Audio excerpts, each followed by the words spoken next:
Hello, this is Andrine, Jewish American Priestess.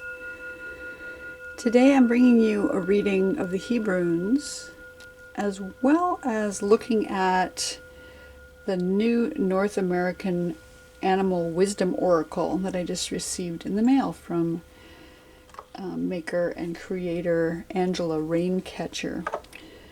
And Angela has taken the animals of North America and made them into a wisdom oracle deck.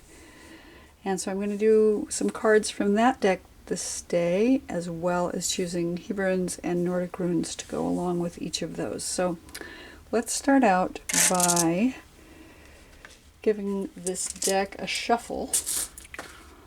Move these out of the way. And let's give a shuffle and see which cards want to come out today and tell us about themselves. And once I've finished choosing some cards, we will put the timestamps below, and you're welcome to follow that timestamp directly to your reading. There's number 1. There's card number 2. Let's see if we can get one more instead of a whole bunch. There we go. So let's put them in the order that I took them out and take a look and see which animals from this North American Animal Wisdom Oracle are coming out today. So the first card that came out is the Eastern Coyote, Canis latransvariana. And that is what this animal looks like, Eastern Coyote. Card number 2 is the Blue Jay, Sioncita crostata. Pronouncing it like it's Italian, the Blue Jay. And card number 3, the Common Octopus, Octopus vulgaris. What a beautiful card. Okay, so take a moment. It's interesting, we've got kind of forest and air and water here to choose from. So take a moment to decide which of these 3 North American animals would like to speak to you today. Who has a message for you? And we'll put the timestamps down below, and then we'll do a reading for each of them. And we'll see you in your reading.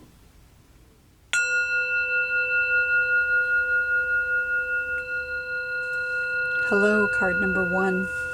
Those of you who chose Eastern Coyote. So coyote is known as a trickster animal in many cultures of the North Americas. And so I think about coyote, of course immediately I think about the Roadrunner Coyote cartoons, because that's the familiarity I have as a child. And coyotes are chasing and playing and learning along the way. I've seen coyotes in my area. I don't know if they're considered the same as the Eastern Coyote, but they lope around. They live wherever they choose. They can live in the city and they can live in the forest. And they can make themselves very comfortable wherever they are, finding what they need to eat within their environment. And they're playful animals. They look a little dog-like, but they have longer legs and they're very cunning.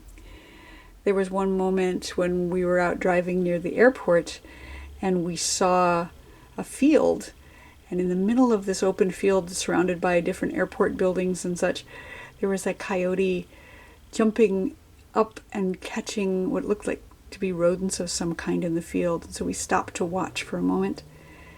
And interestingly, although there were cars going everywhere and airplanes overhead, the minute we stopped to watch the coyote stopped and looked for us, because they could tell that they were being watched. And they didn't like it. They were usually pretty invisible in this field. And so they saw us seeing them and immediately changed their trajectory because they perceived that we might be a threat. So coyotes have this sort of perception that they can tell when they are being watched, but they tend to also be able to travel through the world invisibly. So that's Coyote today. That's what's coming today from Coyote. And so now we're going to pull out, set this card off to the side, and we're going to pull out some Hebrunes. I'm going to do 3 and 3. I'm going to do 3 Hebrunes on the left and 3 Nordic runes on the right. And see what kind of message we have coming to us from this North American animal. The one that's coming from the land. This is the forest animal of our set today. And so at the top we have the letter Bait.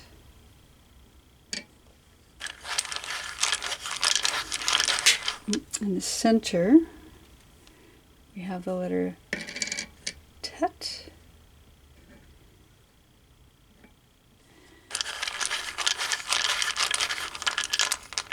And at the bottom we have the letter Dalet. Okay, let's pull out also our Nordic runes so you can see the whole picture here. And then we'll go through and read each letter. At the top we have Othala. Amazing. In the center we have Ingwaz. Also pretty spectacular. It was very interesting to me. Let's see. And at the bottom we have, is that Nauthies? I think that's Nauthies. Okay, Nauthies. Okay, well, looking at the top of the reading here on the left side, we have the letter Bet. The letter Bet is in Hebrew the letter that represents a house or a home. And as I was saying about Coyote can make their home wherever they find themselves. They are comfortable in the city, in the woods, in the country, in the field, in the forest. Wherever they find themselves, they can make their home. Bait is about, I see it as taking care of the body, because the body is where we live. No matter wherever we make our home, we still take our body with us. So Bait is oftentimes seen as a building, like a structure of some sort. But I'm thinking right now about the dreams, and in the dream world, when you find yourself in a home or a structure, that structure represents your body. So we have Bait as the top of our reading, and the top position is what's our current circumstance. Taking care of our body seems to be up right now. Taking care of our home, wherever it is we find ourselves dwelling. Bait also is the letter that corresponds to the day of Shabbat in the week, Shabbat being the day that we rest. So it sounds to me like right now, this time of year, might be a good time to take some time to care for your body, including getting enough rest. Bait is the second letter of the alphabet, but it's the first letter of Torah. And we often see in Torah where the second son is elevated above the first. The same way in our alphabet, the second letter is elevated above and becomes the first letter of Torah. And that's not to say that the first letter isn't important. It is. But Beit is that letter that begins Torah with the word Bereshit, meaning in the beginning.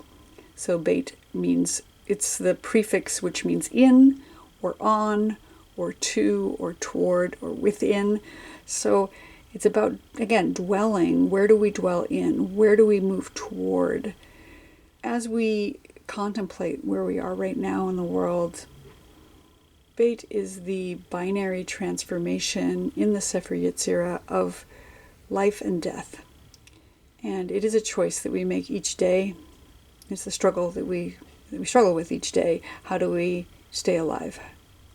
How do we choose life as we move forward?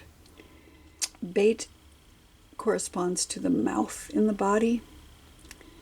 So maybe it's also a time to really take care of what kind of thing we're putting into our body. What are we eating? What is it that we are ingesting that is building our body or perhaps not serving us? And also, what is it that we are saying? What is coming out of our mouth that may help us to preserve ourselves?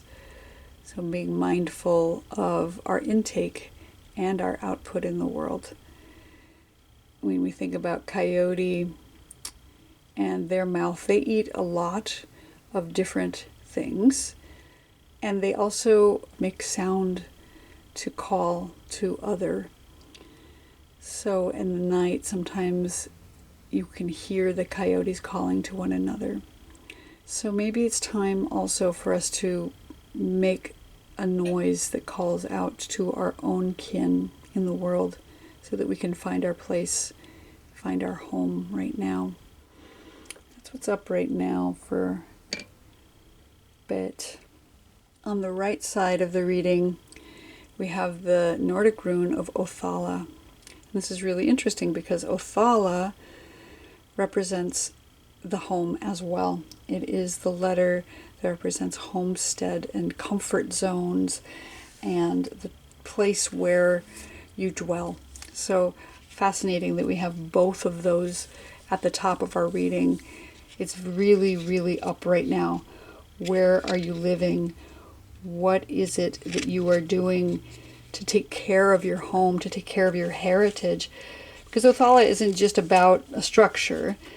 It's also about ancestors and inheritance, property for sure, and possessions, but also spiritual inheritance and ancestral homeland.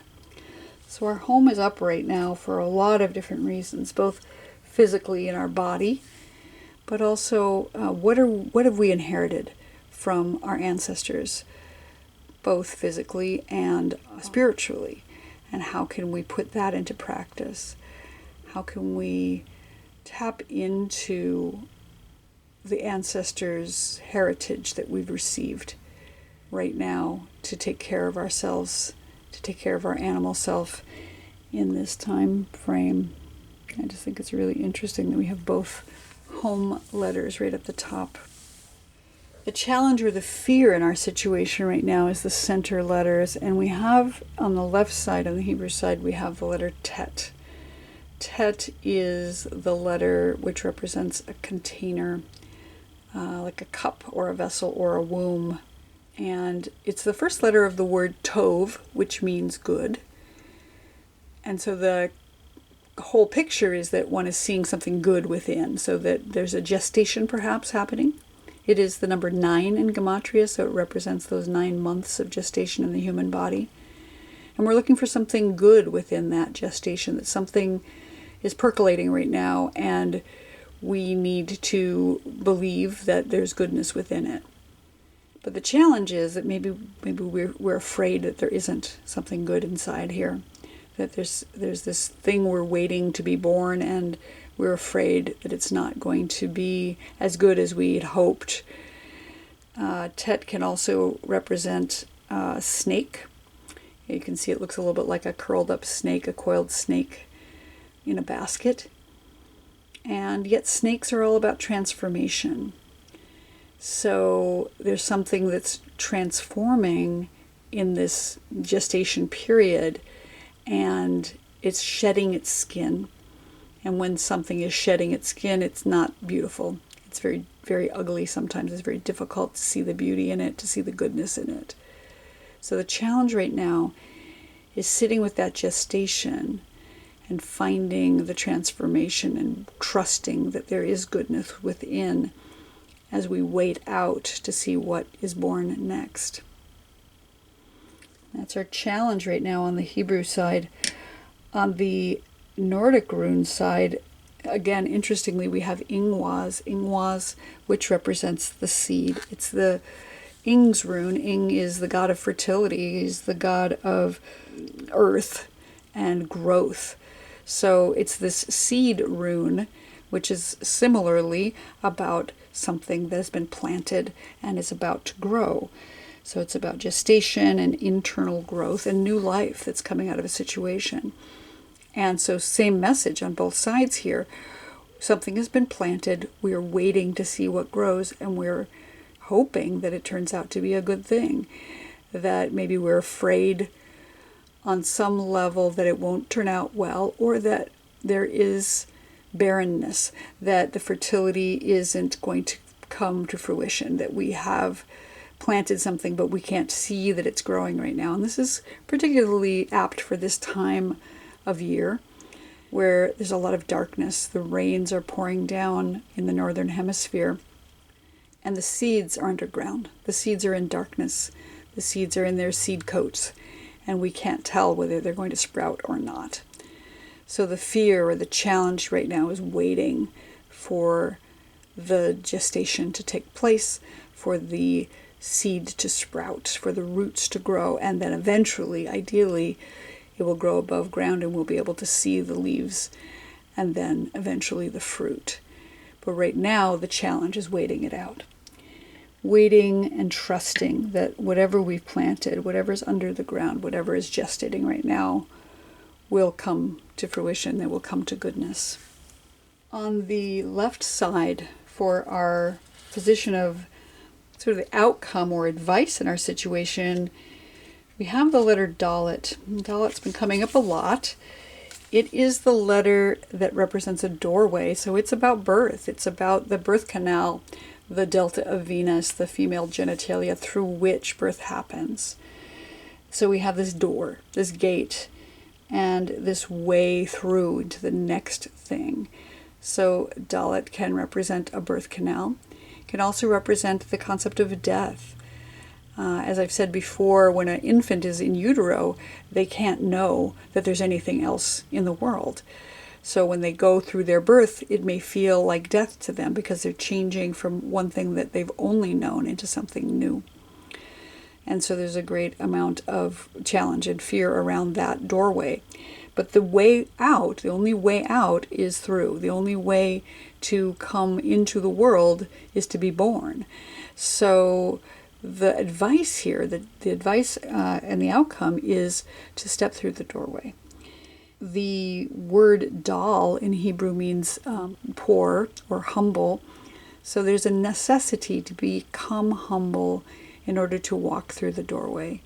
I've sometimes said that it's important to duck your head as you walk through the door so you don't hit it on the lintel. So there's something about humbleness. There's something about thresholds and walking through doorways to remain humble as we walk through. That we have to become, we have to have that portal. We have to walk through that portal. Sometimes we have to become the portal for others to enter into the world. And that may include a death, either symbolic or metaphoric.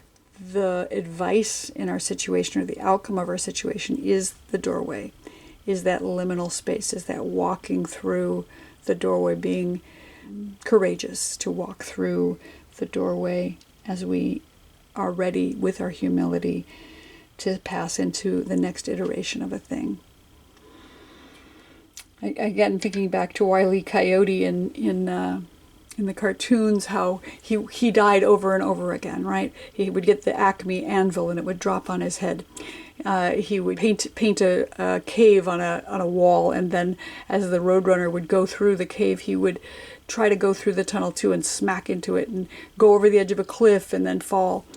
So Coyote has this connotation as well of continuing to go through death processes in order to learn the lessons that need to be learned.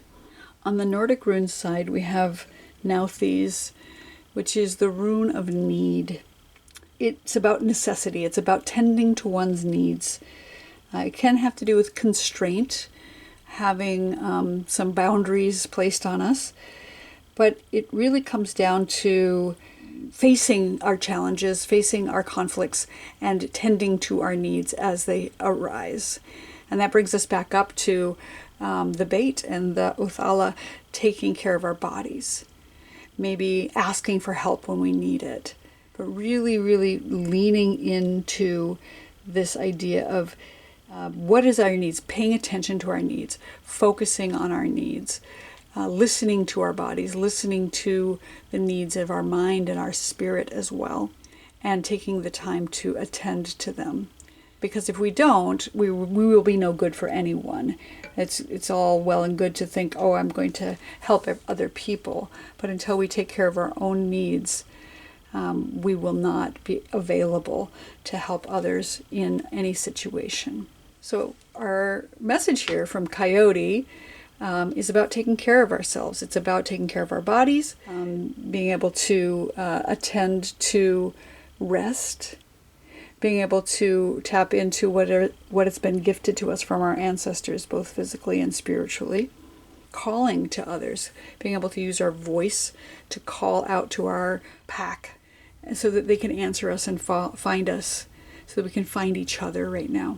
That our challenge right now is the gestation. Our challenge is a seed that's been planted or something that is gestating, and trusting that there is goodness within, trusting that it will sprout and become something.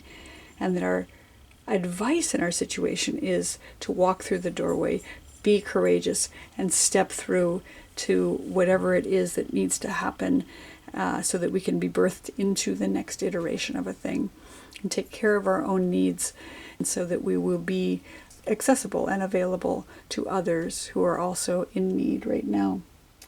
So for those of you who chose this beautiful Coyote card today, this has been your reading, and I hope that you found it useful, and that you will like and subscribe if you like these readings, and I will look forward to seeing you here next time.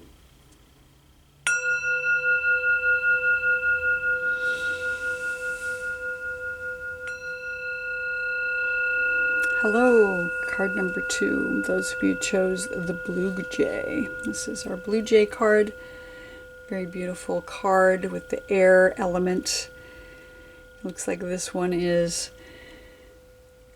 trying to land in the snow, which I love. The blue jay is such a gorgeous bird. I don't have the crested blue jay where I live, but we do have a lot of jays in our yard. And they are lovely, wonderful birds. They do have a sort of raucous call. They're the same family, I believe, as the corvids, so like the crows and like ravens. I don't have a whole lot of understanding about the blue jay culturally, like how is it perceived by people of this region. But I have personal experiences with blue jay. And I'll tell you a little story. We have a blue jay who comes to our yard, and we call him Clubby because he has a club foot. We've left peanuts out for him, and he comes, and he'll come right up to the porch. He'll come right up to the table right by the window, and he'll eat the peanuts. And he knows when we're around. Like, he'll see us out in the yard, and he'll come and he'll say hello. And sometimes we'll bring him peanuts, and sometimes he just wants to hang out with us. He'll come right up onto the table with us now because we have been friendly to him and we have not been dangerous to him. But what's interesting about Clubby, he's got another friend we call Disco, that they fly together in our yard. And they may be relatives, they may be partners, or one may be the parent and one may be the child. I don't really know enough about birds to know their relationships. But one day we had put some peanuts out in the yard when Clubby had come out and called to us. And a little while later we had the back door open and Clubby was yelling. And so I went to say, hello, we've left you some peanuts. And Clubby was standing right next to the peanuts. And I was saying, well, what's the matter? You have food here. Why are you continuing to call? And then I saw him looking down at the garden bed. And in our garden bed, there was a very large cat that had been scratching a hole and trying to use it as a latrine, which was quite horrible.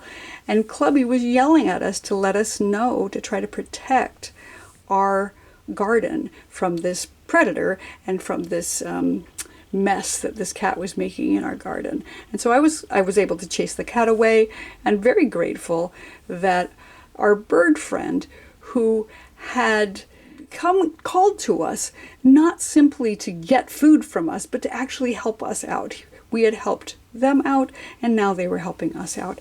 And I think that's just quite lovely.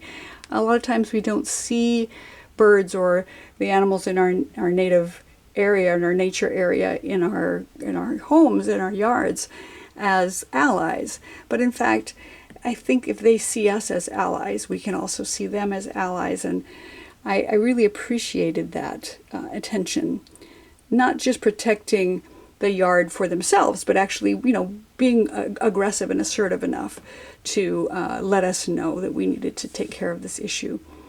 So Blue Jay, that's my my experience with Blue Jay.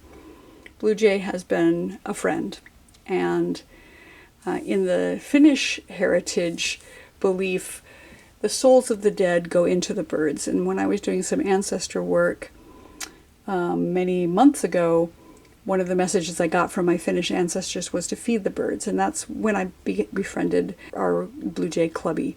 I don't know whether one of my ancestors is in the birds or not, but I do know that they have been allies to me, and I do appreciate it. So let's see what other messages our Blue Jay has for you today. Those of you who chose Blue Jay, let's set this one off to the side, and we'll pull out 3 Hebrunes, and we'll pull out 3 Nordic runes as well. And I'm going to shuffle, and then I'm going to lay down all the runes and Hebrunes before we do the reading. So at the top, we have Gimel.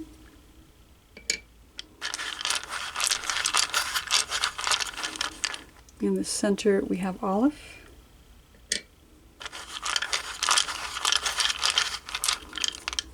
And at the bottom, we have Dalet.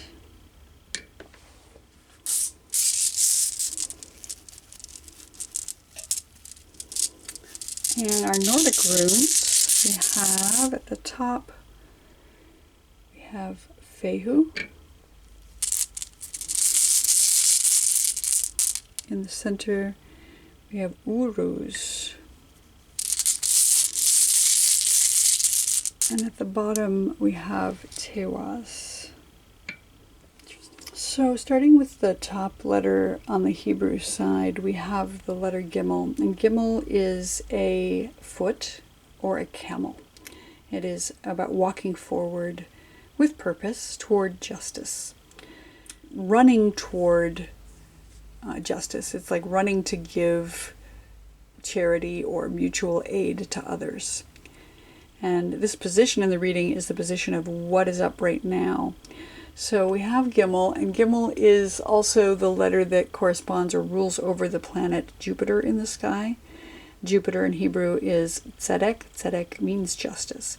So it's about going toward justice. Jupiter is also the largest planet in our solar system, so it's big work. It's big justice.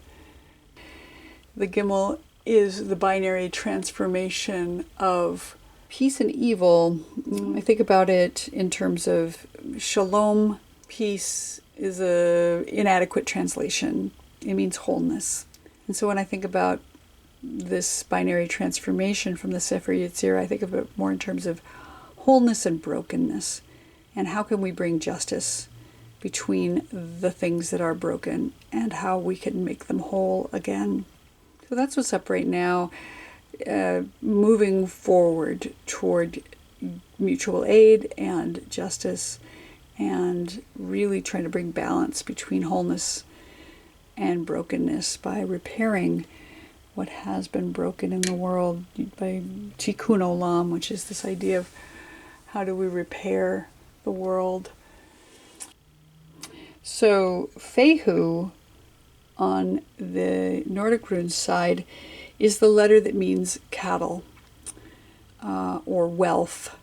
So it's about possessions on some level. It's about the wealth that one tends. How it's not just monetary wealth, but like what do you do? What is the thing that you tend? What is your herd of cattle that you tend? And it's about success and abundance and also happiness.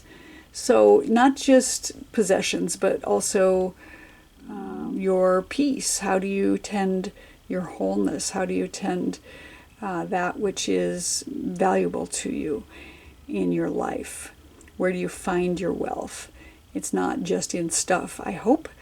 So interestingly, when we think about it with regards to the blue jay, The blue jay makes their nests in the trees, and yet they're finding value in the environment that they live. They're finding value in the relationship that they have with each other and with other animals in the world. So the situation that's up on both sides of this is this idea of wholeness and wealth, and what is of value. Is it justice? Is it the riches that come with relationship? And our own worth, maybe, in our lives. Where do we find our worth? The center position in the reading speaks to what is it that's the challenge or the fear in our situation. And on the left side, on the Hebrunes side, we have the letter Aleph. Aleph is the number 1. It's the first letter of the alphabet. So it's about oneness. It's about the oneness of the divine and being one with the universe. It has this connotation of the multiplicity within unity, one thing having many parts. And our challenge here is, how do we reconcile that we have one thing, but it might have many different aspects or facets, and or how do we have these seemingly disparate things, but they all come back to the one. When I think about the planet, for instance, we have billions and billions of people on the planet, but we are all traveling on this one planet together. Aleph also represents the as above, so below idea. You can see that there's a yud in the upper right and a yud in the lower left, and this vav between, connecting and separating them. So we have this heaven and earth sort of idea here, where we have the divine above and the humans below, but there's a connection piece and this path between that connects both heaven and earth. Aleph is also the mother letter of air, and so having to do with our blue jay here, it is the element that brings transportation to the birds, the atmosphere that allows all of us to breathe in this world, but also allows the birds to fly. So there's air here. There's air and oneness and connection and division between above and below. And that's the challenge here. Maybe there's a fear about connecting with the one. Maybe there is a fear or a challenge around just finding our breath. Maybe there's a challenge around finding our breath right now. Taking time to breathe, taking time to meditate, taking time to sit with the concept of oneness. That without air, none of us exist at all. And that breath, that air, is given to us by the one, by the divine. On the right side, with the Nordic runes, we have Uruz. Uruz is the wild ox. It's the aurochs, or the bison, I guess. It could be bison in this culture. But it's about raw, brute strength and power. There's power, but it's like wild power. So there's this strength and vitality. And there is, just raw, basic good health. And maybe there's a challenge right now around that. Maybe we're not feeling that power or that strength. Maybe the wildness of the world, of nature right now, is a little imposing and causing us some stress and some struggle. Or maybe we just don't have the innate power that we wish we did in order to get through these times, that it can feel you might feel a little weak right now. So our challenge or our fear right now is the loss of power, or the loss of our inner vitality, of that wildness that gives us the strength to move forward and to do the things that we must do. So that's our big challenge or fear right now. And on the left side, we have the letter Dalet in our outcome or advice position. And the letter Dalet is the letter that means a doorway or a gateway, some kind of portal. Dalet is often seen as the birth canal, the delta of Venus. So it is this portal through which all things must pass in order to be born into this world, and possibly to be born out of this world. Dalet can sometimes be seen as a death as well. It's whatever doorway we're passing through, whether on the way into this life or on the way out of this life. So our advice here is to go through the doorway. I mean, we have the Gimel at the top saying move forward, and the Aleph, the challenge with the oneness and the breath, but the advice is to move forward, is to go through the doorway, to find our way through the portal, to really take the time to discover our way through, our way forward and through this doorway. Dal in Hebrew means pour, and so there's a certain amount of humility that is required to get through the doorway. So maybe we need to sit with our humility a little bit and find our way to ducking our heads to get through the doorway so we don't smack our heads on the post at the top. And so our advice in this situation is to move ahead, move forward, break through whatever portal we are heading toward, or whatever threshold we need to pass over. We really need to take the moment to really step into it, and to do so with humility.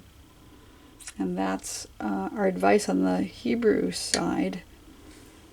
On the Nordic runes side, we have the letter Tewaz. Tewaz comes from the god Tyr, the sky god. And Tyr is about leadership and balance and war. It is the warrior god, like Mars, I suppose.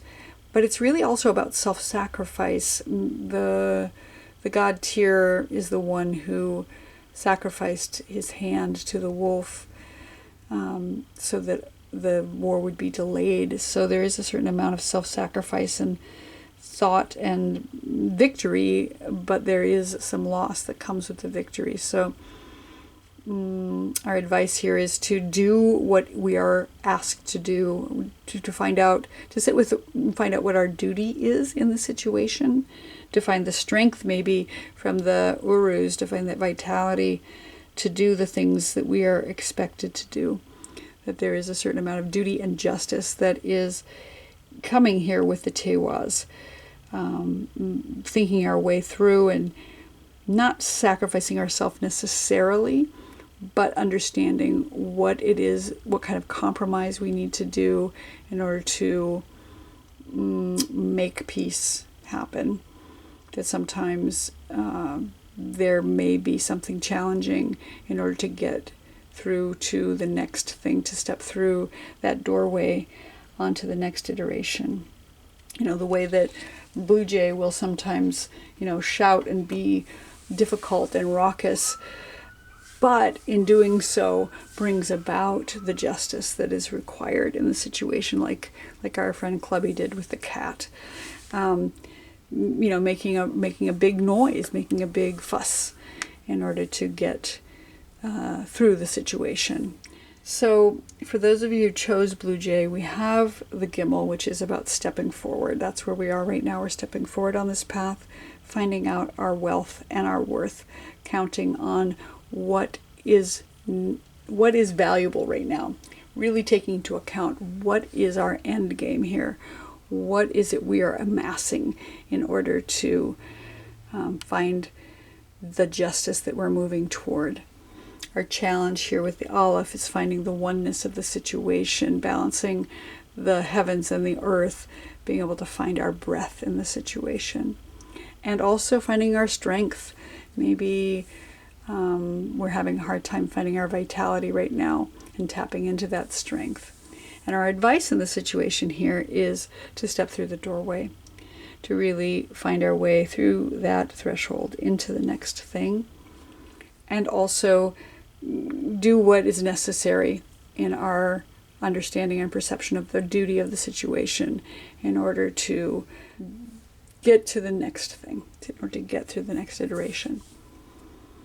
So for those of you who chose Blue Jay today from the North American Animal Wisdom Oracle, I hope that you enjoyed this reading. And if you did, please like and subscribe to this channel. and I will look forward to seeing you here next time.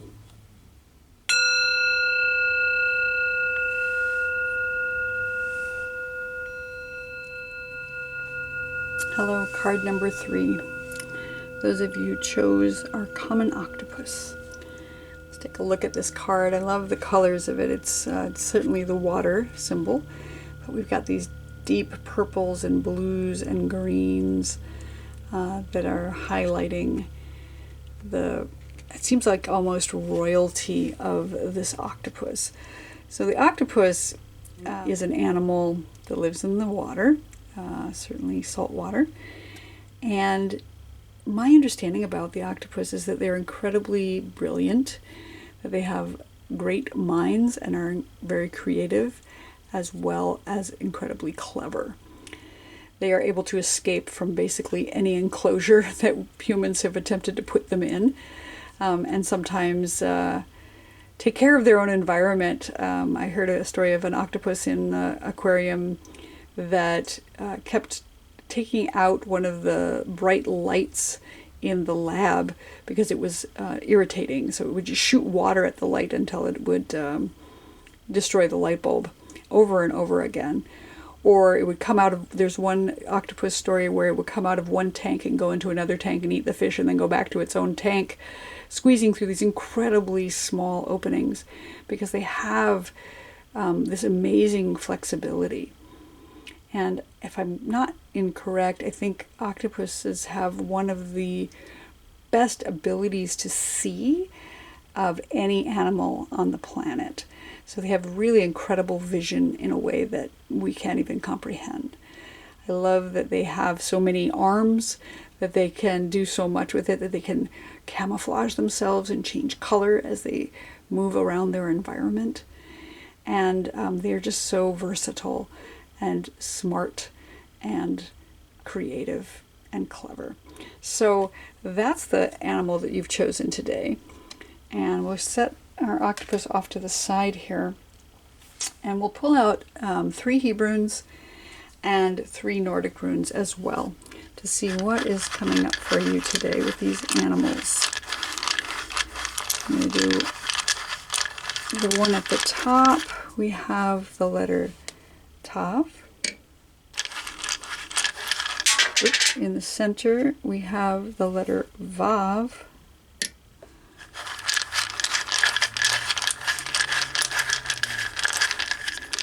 And at the bottom, we have the letter Dalet. Wow, okay. I will tell you about that in a minute. Okay, and we're going to take out 3 Nordic runes as well. Astonishing. So at the top of our reading, we have the letter Uruz. Interesting. In the center, we have the letter Manaz.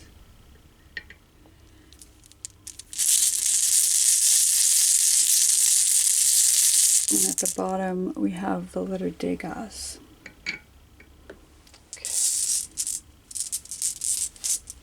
Right, starting at the top left, we have the letter Tav, and this position in the reading is the position of what's going on right now for you. And we have the letter Tav. Tav is the final letter of the alphabet. So it's about endings. Something is coming to an end, perhaps. It is the letter that is like a stamp or a seal or a signature. So this project that has gone on in the form of the alphabet has come to an end, and this is the signature at the end of it. It's about endings, but it's also about reincarnation, so endings and beginnings, transformations of some sort.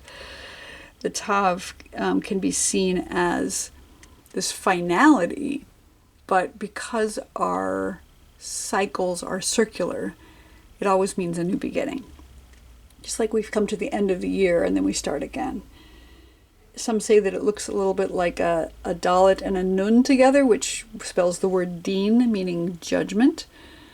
So it can be about like a final judgment, like the final judgment at the end of time, perhaps. or some kind of judgment that's coming on a project that's been finished. That there needs to be some finality to it. It is the letter that rules over the day Friday in the week, so the end of the week, right before Shabbat, the last active day of creation before Shabbat comes. So there is some final things that need to be tidied up before things come to an end. It is the last letter of the word emet. Emet, which is the first, middle, and last letter of the alphabet. So it encompasses the entire alphabet, but it ends with tav, and it spells truth. So it's the final letter of the word truth. And it has this stamping impression of, say, past generations that have been stamped onto us, into our DNA, into our bodies. It is the letter that rules over the moon in the sky. And we are in this time of year where the moon is very present as we go into the winter, and we are coming close to the end of the month of Cheshvan. So the moon is cycling again and again. Like the moon, all endings turn into beginnings. We have the moon that starts in the darkness and then goes to fullness and then comes back to darkness again and starts all over. So cycles and circles and lunar cycles are all involved with Tav. Tav in the Sefer Yetzirah corresponds to the binary transformation of sovereignty and slavery. So it might be worth thinking about where you land on that continuum between how you feel enslaved in your life and how you are asserting your own sovereignty in your choices. And that's what's up right now for you at the top of the reading. On the right side, we have the Nordic rune of Uruz. Uruz is the aurochs or wild ox. And so it's about raw power. Interestingly, I'm finding it curious that the Tav and the Uruz kind of look similar. They have a similar shape to them. And the Uruz is about power, and it's that wild power. It's that inner vitality. So strength, finding your own strength. And I think of that in terms of, with the Tav, how do you find your own sovereignty? How do you, what helps you feel strong right now? The Uruz is the letter that speaks to good health. So there's something about finding, again, that vitality and your power in yourself. Maybe taking care of your strength and your health right now to make sure that you have all the things you need to remain strong through this period of time. So gathering your strength. Octopuses are incredibly strong. They're nothing but muscle, basically. So they have the power to take things and hold them and crush them if need be. That's how they get their nutrients. Yeah, find your strength right now. Really, really tap into your inner strength and your wild strength and your vitality. In the center, on the left side, we have our challenge or our fear in the situation, and I'm seeing the letter Vav. The letter Vav, which is the number 6 in Gematria, so it has to do with the 6th day of creation. So also, interestingly, the day Friday, the last day of active creation before Shabbat. So Tav rules over the day of Friday. Vav rules over a month rather than a day, but it is representative of the 6th day of creation. So it's the same idea of something almost coming to an end. Since there are 7 days in creation, the number 6 would indicate almost coming to a completion. So there might be fear about something that is almost finished, that we have some concerns around that there's a challenge around bringing things to an end. And or a challenge around connection, because Vav is about the connection piece. It's literally the word and in Hebrew. And you can see it's like a taproot. It's like going into the ground and reaching up toward the heavens, as if a seed has planted a root into the ground. So there's this connection piece that is of concern right now, that we're having trouble connecting maybe with others in our world, maybe even connecting with the divine. That we're having difficulty connecting with ourselves, our inner selves, our higher selves. So that's our challenge right now, is finding our way forward in connection and being able to come to terms with whatever it is that's about to end. That we need to tie up some loose ends, as I said, and that may be a challenge right now as we're moving forward at this time. On the right side, on the Nordic rune side, we have the letter Manas. Manas is about humanity and mankind. Our challenge is where do we sit in our place in humanity? What is the note in the song that we sing that fits in with the harmony of the rest of the world? And the challenge here is being able to connect again with humanity. How do we find our place in that? It's about being aware of your own self and your own goals and your mission in life. Having this connection with the collective of humanity, and the frustration possibly with the rest of humanity when we're not feeling in sync with it. And that seems up right now. You can see that Manas looks like a little bit like two different Wunyos meeting together. Wunyo is the rune for peace or joy, and so like meeting others with joy. But since it's in the challenge position, maybe we're having more difficulty meeting others with joy. Maybe we're having difficulty with that connection, as is said here in the Vav as well. So whatever is up right now with this time of life, the connection is a challenge right now. The connection with others, the connection with humanity, finding our place in humanity right now is a real challenge. And our outcome letter on the left side is the letter Dalet. And this letter has shown up in this position in every single reading today. So Dalet is a doorway. It's the way through and how we come out on the other side. It is sometimes seen as the birth canal. It's the delta of Venus, that doorway through which we all must pass to enter this world, and also the way out of the world. It's sometimes seen as a letter that corresponds with death. It's all about transitions. It's all about walking into the liminal space and learning to be humble. It's the letter Dalet has the word Dal in it, which in Hebrew means humble or poor. So it's about finding your humility in order to pass through the doorway to get to the other side. As I said, octopuses have this ability to go through any opening. They have the ability to shape shift in order to make themselves small, in order to get through, or to camouflage themselves if need be.